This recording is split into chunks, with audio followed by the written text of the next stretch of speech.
নমস্কার, আমি স্বস্তিক চলে আসলাম নিউ একটা কল্পনা সত্যি ঘটনা নিয়ে। তো আজকে যে কোনো ঘটনাটা বলবো সেটা পুরোপুরি সত্যি ঘটনা অবলম্বন। তো চলো আর দেরি না করে যাওয়া যাক ভূতের দেশে।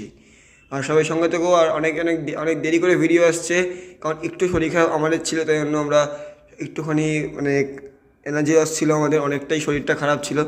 তো আজকে তো এভাবে পুরো ডেলি ভিডিও আসবে। চলো পাড়ি দেওয়া যাক ভূতের দেশে, চলো যাওয়া যাক।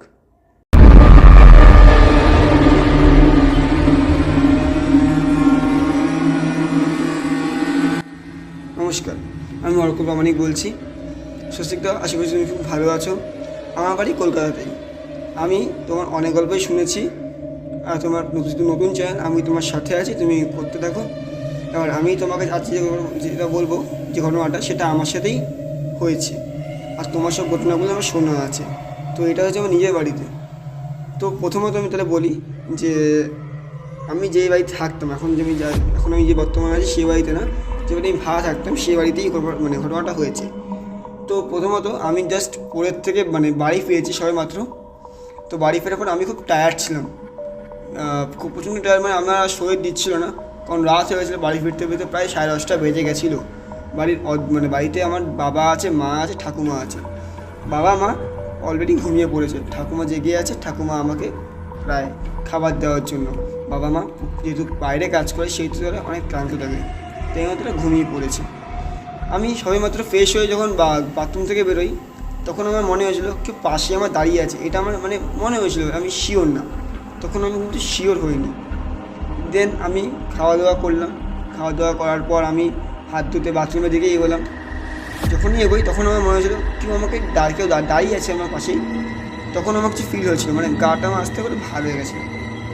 তখন আমি কিছু মনে করিনি। তো ঠাম্মা যখন ঘুমিয়ে পড়ে, যেহেতু আমি রাতেরবেলা একা ঘুমাই আমার রুমে, তো ঠাম্মা যখন ঘুমিয়ে পড়ে, আমি ফোন দেখছিলাম। আর আমরা জানতো আমি ফ্রি ফায়ার যেহেতু খেলি, আমরা ফ্রি ফায়ার খেলতে খুব ভালোবাসি, আমরা ফ্রি ফায়ার খেলি। তো ফ্রি ফায়ার খেলছিলাম, খেলার সময় হঠাৎ আমার মনে হলো কেউ আমাকে ডাকছে। আর আমার বাড়ির ডাক নাম আবির। তো মনে হলো কেউ আমাকে ডাকছে আবির আবির বলে। আমি তো ফার্স্টে ভাবলাম হয়তো বাবা মা হবে, কিন্তু না, বাবা মা যেহেতু ঘুমাচ্ছে। আমি কান না দিয়ে আবার কানে হেডফোন গুঁজে আমি আবার গেম খেলতে লাগলাম। আমার আবার মনে হলো কেউ আমাকে ডাকছে আবির আবির বলে। আমাদের একটা চৌকাঠ ছিল, যে ভাড়া বাড়িতে চৌকাঠ আছে, আমি সেখানে লাইট জ্বালিয়ে গেলাম। তো দেখি কেউ নেই, ফাঁকা। আর 11:30 প্রায় বেজে গেছে, পুরো পাড়া নিস্তব্ধ। সেই ভয়েতে আমার এমনি ভয় পাচ্ছিলাম, যেহেতু তাই না, তোমাকে গল্পটা গুছিয়ে বলতে পারছি কি না। আমি এমনি ভয় পাচ্ছিলাম, আর আমি এমনি প্রচণ্ড ভীতু। তো দেন আমি সেই দেখলাম কেউ নেই। তো যখন আমি ব্যাক করব, আমার ওপরে সিঁড়ি আছে, যেখানে আমরা যে ভাড়া থাকতাম সেখানে সিঁড়ি আছে ছাদে যাওয়ার জন্য। তো এই সিঁড়িতে আমি দেখলাম কেউ সিঁড়ি দিয়ে নেমে আসছে। আমি ভাবলাম ওপরেও তো ভাড়া আছে, ওরা হয়তো কেউ। বাট সিঁড়ি দিয়ে যখন নামছে, হ্যাঁ, যখন আমরা সিঁড়িতে পুরো নিচে নেমে এলো, তখন তাকে আমি দেখতে পাইনি, সিঁড়িতে তাকে আমি দেখতে পেয়েছি, একটা লাল চুড়িদার পরে। সাধারণত আমি জানতাম যে আমার সাথে কিছুটা কিছু ঘটবে, কারণ সেদিন আমি এত টায়ার্ড, আমি বুঝতে পেরেছিলাম যে আমার আশেপাশে কেউ ঘোরাঘুরি করছে। হঠাৎ দেখি আমার কানের কাছে বললো আবির বলে। তো এই সাউন্ডে যখন আমাকে বলা হলো, তো আমি সেই মুহূর্তকারই ওখানেই বসে পড়ি মাটির মধ্যে, এবং দুটো পা একসাথে জড়ো করে নিই ওই মাটির মধ্যে। তো আমি ভেবেছিলাম যে কিছুটা গণ্ডগোল হচ্ছে। সঙ্গে সঙ্গে আমি ঘরের দিকে যেই দৌড়াতে যাব, ঘরের দরজাটা অটোমেটিক ঘরের দরজাটা অফ হয়ে গেল।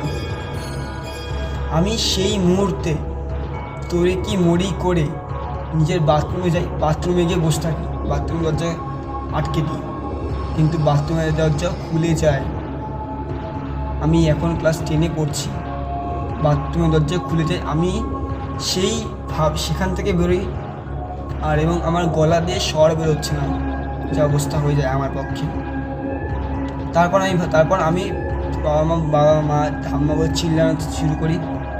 বাবা মা ঠাম্মারা উঠে এসে বলে যে কী হয়েছে। আমার বাবা চাকরি করে হসপিটালে, আর মা হাউসওয়াইফ, এখন মা চাকরি পেয়েছে। তো যেহেতু এবারে আমি যেভাবে ছিলাম, বাবা মা বলে কী হয়েছে বলছিলেন, তো আমি বাবা আমাকে সবটা খুলে বলি, বাবা মা বিশ্বাস করে না, বলে তুই স্বপ্ন দেখছিস বা গেম খেলার নেশায় আছিস। আমি ভাবছিলাম যে বাবা মা এটাই বলবে, কারণ এটা ছাড়া আর কোনো কেউ বিশ্বাস করবে না কথা। বাবা বিশ্বাস না করে যে ঘরের দিকে যাবে, তখনই ঘরের দরজা আবার অফ হয়ে যায়। তখনই বাবা মা বিশ্বাস করে যে হ্যাঁ, এই বাড়িতে কিছু না কিছু একটা আছে। সেই সঙ্গে আমরা সেই রাত আমরা কেউ ঘুমাতে পারিনি। আমার বাবা বলো, মা বলো, ঠাম্মা বলো, আমি তো পারিনি, কারণ আমার সাথে ঘটনাটা ঘটেছে। আর আমার মনে হয়েছে কেউ লাল চুড়িদার পরে একটা মেয়ে আমার পাশ দিয়ে হেঁটে বেড়াচ্ছে, এটা আমার মনে হয়েছে যখন আমি এই বাড়ি থাকতাম। তো এটাই হচ্ছে আমার সাথে বড় এক্সপিরিয়েন্স। মানে ভৌতিক, তোমরা যে সবাই বলো ভূত হয় না, বাট ভূত হয়, ভগবান থাকলে ভূতও হয়। তো এটাই আমার সাথে এক্সপিরিয়েন্স স্বস্তিকদা। জানি না তুমি এই গল্পটা ছাপবে কি না, বাট আমার সাথে এটা আমার অনেক বড় এক্সপিরিয়েন্স। যদি তোমার ঘটনাটা শুনে যদি ইচ্ছুক হও, প্লিজ ইউটিউবে ছেড়ো। খুব ভালো থাকবে স্বস্তিকদা, আশা করছি তুমি খুব ভালো থাকবে। All the best for your channel. আমরা রাখলাম স্বস্তিকদা। আমার আর আমিও এমনি সব আমি কখনো ভূত বিশ্বাস করিনি, তবুও আমি তোমাকে বললাম যে অনেকটা সাহস করে, কখনো কাউকে পাবলিশ করিনি আমি কোনো নিজের শেয়ার, বাট তোমাকে করলাম, বলা উচিত, যেহেতু সবাই অনেকে ভূত বিশ্বাস করে না। এটাকে বলা ছিল। আশা করছি তোমার সবাই ভিডিওটা ভালো লাগবে। তো বন্ধুরা, সেটা শুনলে তোমরা বুঝতে পারলে, আশা করছি তোমার ভিডিও অনেক ভালো লাগবে। অর্কর প্রামাণিকের সাথে যে ঘটনাটা ঘটেছে, এটা কিন্তু তোমার সাথে করতে পারে। অবশ্যই ঘরে ঠাকুর কাপড় নিয়ে ঘুমাও। আমারও নিজের এমনি ঘুরতে ভয় লাগে। তো ভিডিওটা ভালো লাগলে অবশ্যই লাইক করো, কমেন্ট করো, শেয়ার, সাবস্ক্রাইব করো চ্যানেলটাকে। গল্প নিয়ে সত্যি ঘটনা দেখতে, আরও ভিডিও দেখতে, আরও নতুন সত্যি ঘটনা জানতে আমার চ্যানেলটা সাবস্ক্রাইব করুন। ততক্ষণ tata, bye bye, goodbye, be happy and be end. বন্ধুরা সতর্ক দেখো আর ভূত থেকে বাঁচতে।